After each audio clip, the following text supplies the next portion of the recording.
Right, okay. So I did one of these, I don't know, it's been a while, a couple of months ago, I guess. And what you saw there is, I guess, most of what I've been watching since then. And like last time, I'm just gonna talk briefly about the stuff that I've been watching.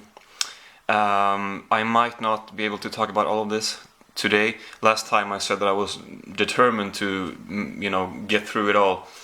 But today we'll see if I will. It just kind of depends on how long it takes and how much I have to say about these titles. But we're just gonna pick random stuff here from the pile. They're not sorted at all. They're stacked in the order of how I watched them, I suppose. So we'll see. But I'm just gonna start here with The Pit and the Pendulum.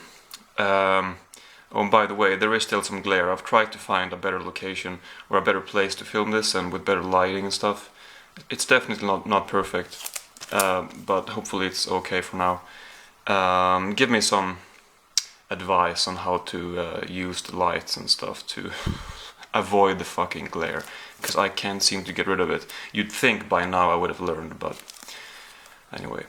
Yeah, The Pit and the Pendulum, sorry about that. This is a cool steelbook from Arrow. A Roger Corman horror movie. Was it the second adaptation of Edgar Allan Poe's stories with Vincent Price? I think so.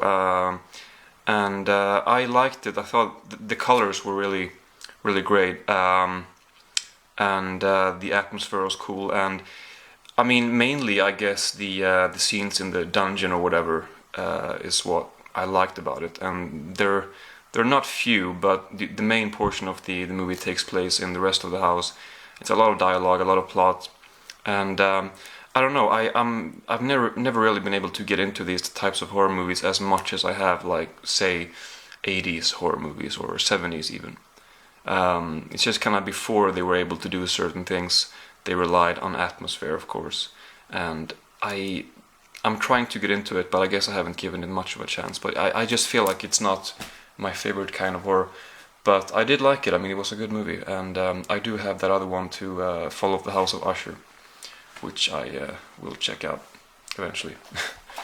Then we have Magicians, a movie with David Mitchell and Robert Webb from Peep Show, and it was okay. I was in some parts I was just kind of half paying attention to this. I guess maybe I wasn't in the best mood when I watched this either, and that's kind of important at times, you know. But still, I feel like the movie was.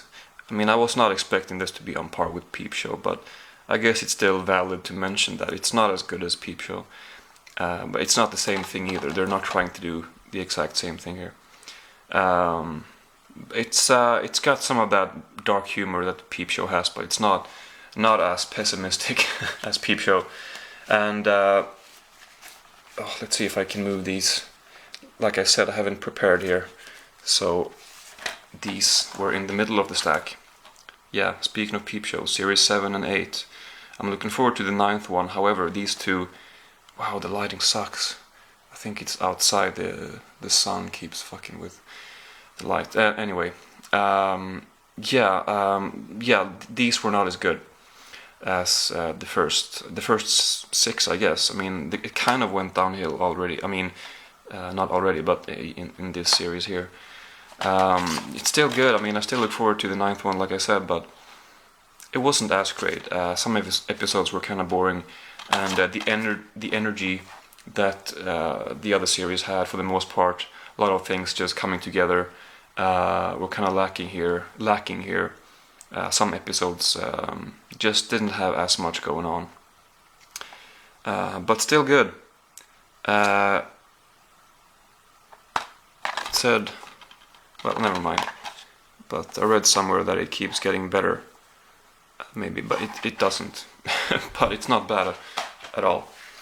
Then, actually, I thought that I would include now and then some movies that I've seen before that I've just kind of picked out of my collection, that I decided to watch again. And kind of randomly, I guess, I decided to watch Ghostbusters 1 and 2. This is it's a pretty cool DVD. I remember when I bought this, I thought that this was really cool to have, but today it's like, kind of dated, I guess, with the DVD. and pretty shitty picture quality. Not a whole lot of special features. There is a Blu-ray which is pretty cheap, really, that I will get at some point with, I'm sure, much better picture quality and a lot more special features. But the movies, they're great. Or well, the first one is great. The second one holds up, but you know, it's a pretty trivial thing to say, but it's not as good as the first one. But still, the ending of the second one is pretty cool. Kind of follows the footsteps of the first one, I guess. But it's hard to beat the Marshmallow Man or the puffy guy. What is he called? I don't know. But I like these, but it's too bad that the picture quality is not great. I will have to watch them again with better picture quality on Blu-ray eventually. Anyway, Seth MacFarlane's cavalcade of cartoon comedy. I guess they were going for an alliteration here. Cavalcade of cartoon comedy. Anyway, it's pretty awful. I could not sit through this whole thing, and it's not very long. It's only 51 minutes. Like I said when I unboxed it, but it's been a while since I did that, so you might not remember. You might know already. But this is basically, you know, the cutaway gags that Family Guy has. Peter says something, and then we see what he talks about in a cutaway gag, only a few seconds long usually. This is kind of like a big compilation of those kinds of gags. Very short, very typically Seth MacFarlane humor. I mean, you know, and it's just not very funny. I'm not sure exactly what they were trying to do, to be completely honest. I didn't think that it was great. Definitely not a must-watch. I feel like they were trying to be as odd and out there as possible, just making very strange sketches, I guess, but it just, most of them just fell really flat. They were not funny, and they were not put in context either. I think these Family Guy cutaway gags, they're funny because they're put in context, you know, and these aren't. I guess they're not really supposed to be a context. They're just kind of funny little pieces, but it just wasn't great. And then you won't believe the contrast here, but next up is a short film about killing by Kieslowski, which I like just because the titles are similar, so it makes sense to compare them. I like a short film about love more, but this one, it has, I would have to say, the most realistic murder scene or killing scene that I've seen in a movie. Because usually it just happens very smoothly, and you know that it doesn't work like that. When you kill someone, you can just kind of you know, understand that you know, it doesn't take 10 seconds to strangle someone and then they're dead, you know. And I guess this movie proves that in a way, where it well, it has a killing scene which is what the movie is all about. That killing scene, and then the subsequent legal, I guess, you know, killing of that person for manslaughter, or not manslaughter, but for murder. But anyway, his murder, the murder scene there, it's just so brutal and so extended. It's not a pretty killing at all, and it's really, yeah, quite violent and brutal and realistic. And it's strange why it's so enjoyable to watch. It's a strange word to use, but maybe I'm the only one who would say that.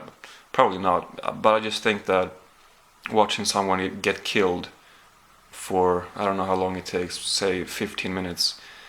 It's a long scene. I mean, I don't know. It's weird. But mainly it's because, like I said, most people, or most movies, they show it very briefly.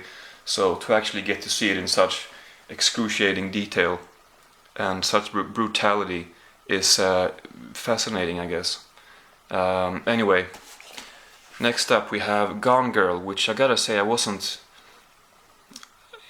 good. I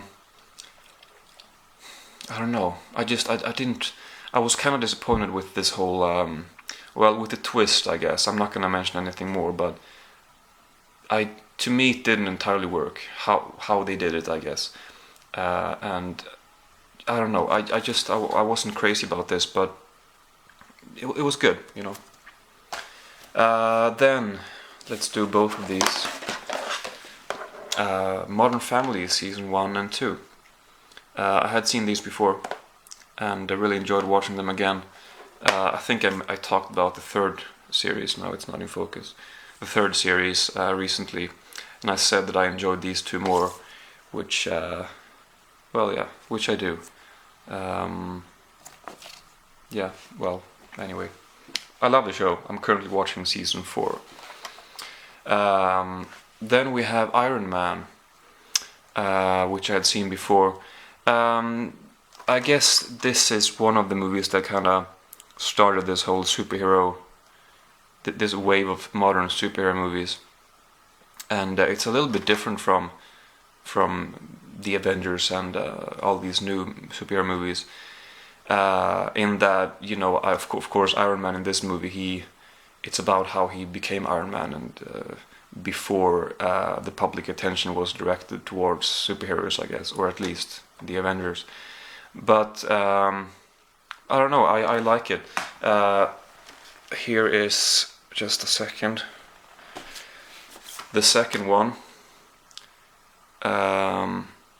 which I think I liked this more last time than now. Honestly, I don't have much to say about it. I'm just gonna move on. The Ninth Gate by Roman Polanski. I really enjoyed this one. It reminded me a little bit of The Tenant, also by Polanski. Some of the humor was very similar, The Tenant is more kind of obviously funny, I guess. I mean, some people have been unsure whether or not The Tenant is supposed to be funny, but I think it is. This one, there are some scenes that are pretty funny, but overall it's not a comedy at all. You might argue that The Tenant is partly a black comedy. This one isn't, but I still thought that the humor in this were kinda similar to The Tenant, some of the humor in this. And overall the vibe was, it feels like a Polanski movie, definitely. And I liked it. I don't know. It was just an enjoyable movie. I thought Johnny Depp did a good job. I liked the plot with these old books, this very mystical atmosphere to the whole thing. I don't know. I liked it. This one I liked very much. The Bridges of Madison County, a really good romance story between Clint Eastwood and Meryl Streep.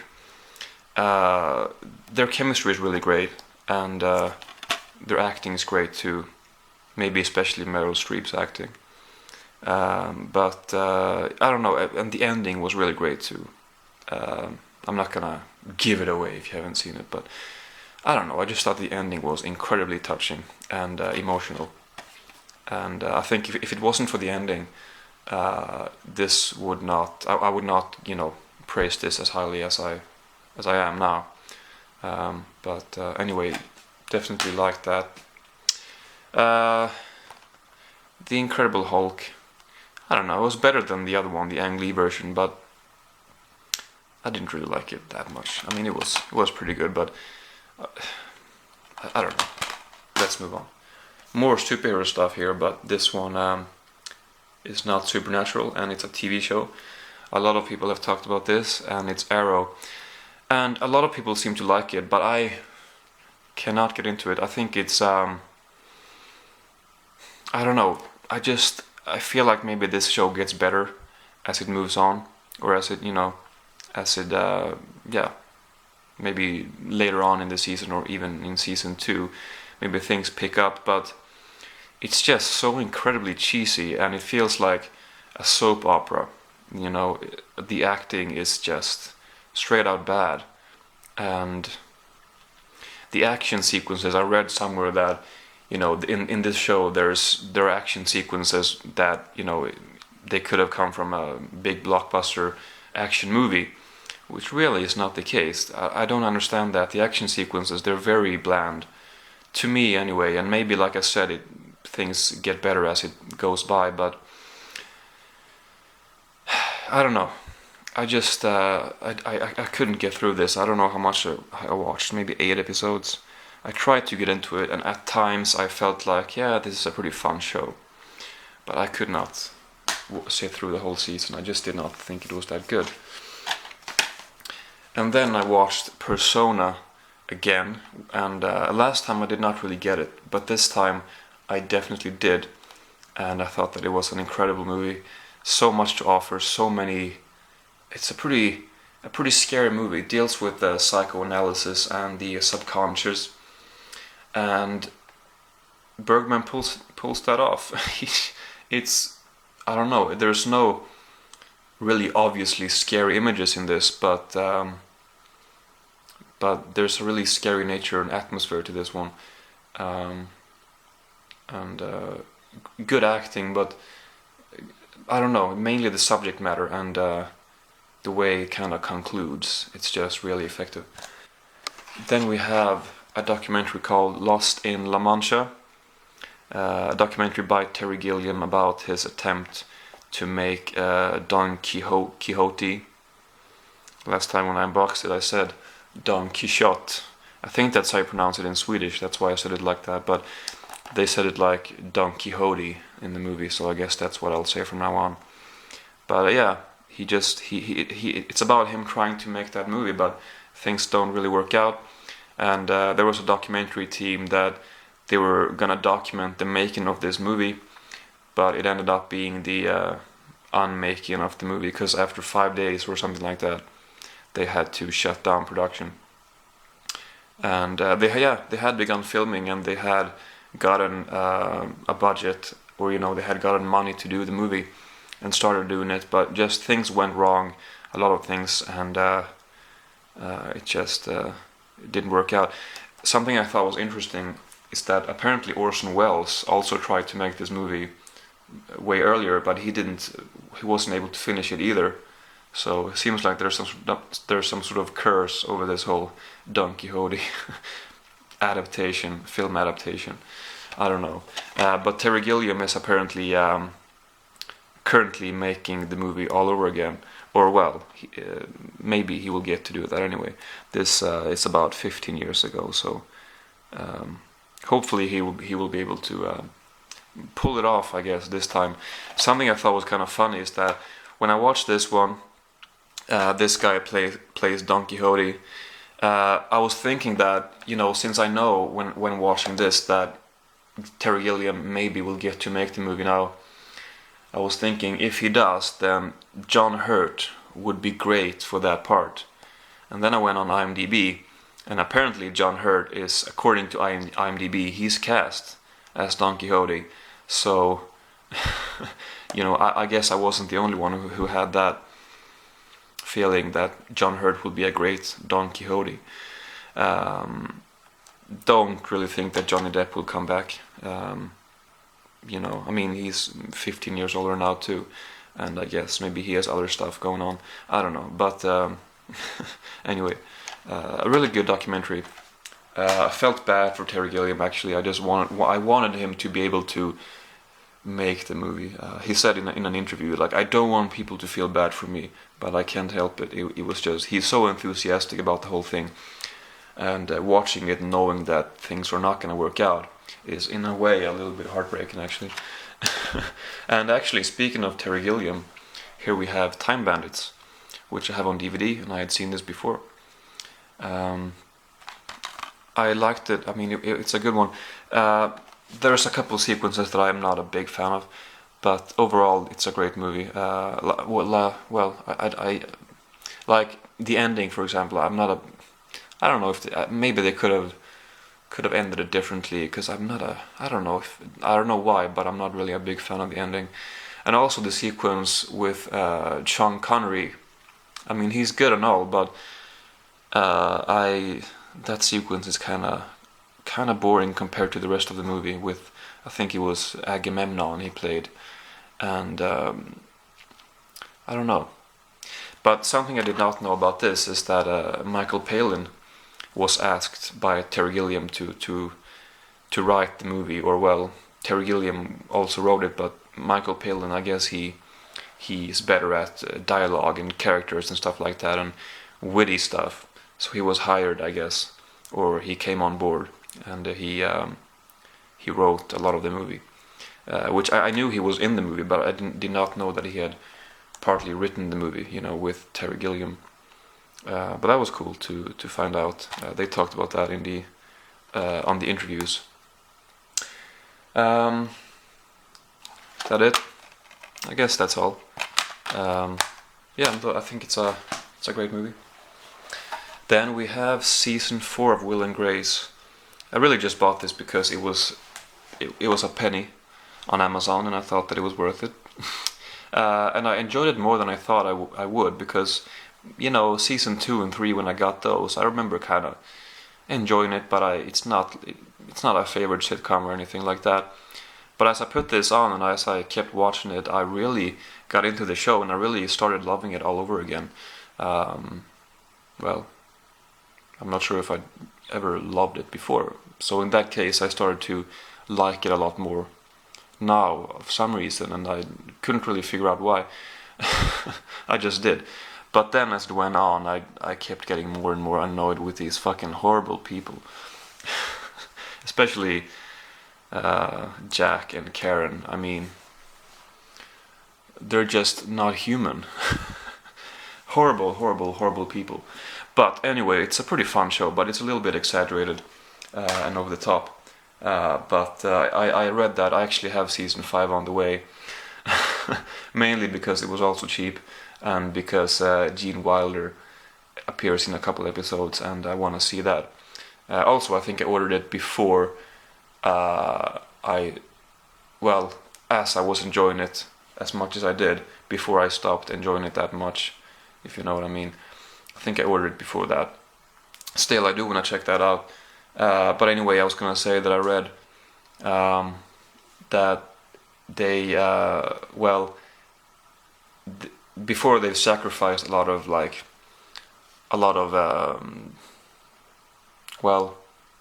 they've sacrificed a lot just for one-off dumb jokes, I guess. And maybe that's supposed to change somewhat in season 5. At least stuff are supposed to, well, honestly, I don't know what it said, but things are they're supposed to change in a little bit for the better. Better plot lines, better just tying everything in with each other. Well, anyway, let's move on. I can't. I'm really tired too. I'm sorry. Okay, let's do a couple more and then I'm done. Wild with Reese Witherspoon. I watched this the other day, and I've been feeling like rewatching this because I really enjoyed it. It's just about her hiking for 90 days or so, and you follow her process, and then you get to see the backstory of why, or well, not exactly why she decided to go on this hike, maybe partly, but you just get to see her backstory and what has happened to her in the past. And I guess the emotional impact it had on me, I mean, you know, it had some emotional impact. Probably was partly because of that backstory that they had gone throughout the movie. But it wasn't the main reason why I liked it or anything.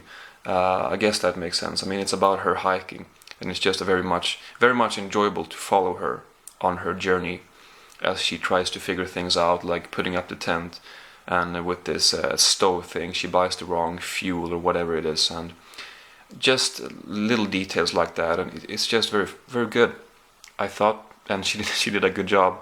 I love this whole thing with her huge backpack. You can see it here on the back.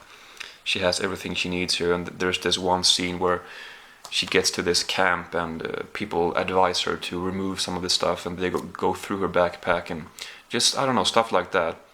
I just enjoyed very much. I can't really explain why.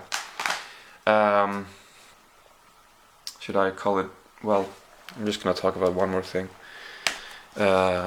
Big Bang Theory season 8. I just felt like getting this. Felt like including this as well. It is definitely not as good as it used to be. I mean, I don't know. It's just kind of the same show. They haven't really changed a whole lot. I guess the main thing they've changed is Sheldon. He's starting to become, more in touch with his. I wouldn't. Well, I was gonna say more in touch with his emotions, but he starts to understand his emotions, or he starts to understand other people's emotions, and I guess they don't want to move on with that too quickly, because the show might be around for a while, for another few years. So it makes sense that they don't give the audience too much at the time. It's a slow process of him kind of learning all of these things that normal people know. I mean, you know what I mean if you've seen the show. He's just a very unusual character, but in this season they have definitely. Well, Sheldon has changed a lot compared to the first one, so I guess it's going to be interesting to see, because the show will definitely have 10 seasons, but I'm guessing maybe it's going to keep going for longer than that. So let's say hypothetically that this show will get 12 seasons.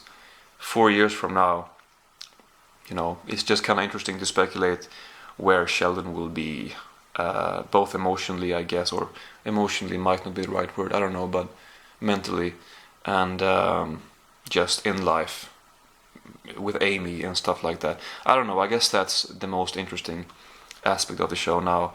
I feel like Sheldon, though, is not, kind of contradictory to say, but he's not as interesting anymore somehow. I guess. Well, anyway, I can keep going with this thought for a long time, so I'm just stopping it. But it is interesting to oh God, to follow him, and yeah, it's not all about Sheldon, of course, but anyway. Okay, gotta wake up. No, but that's it, I guess. Still have some more to go, so I guess I'll save that. And yeah, that's that. Thanks for watching.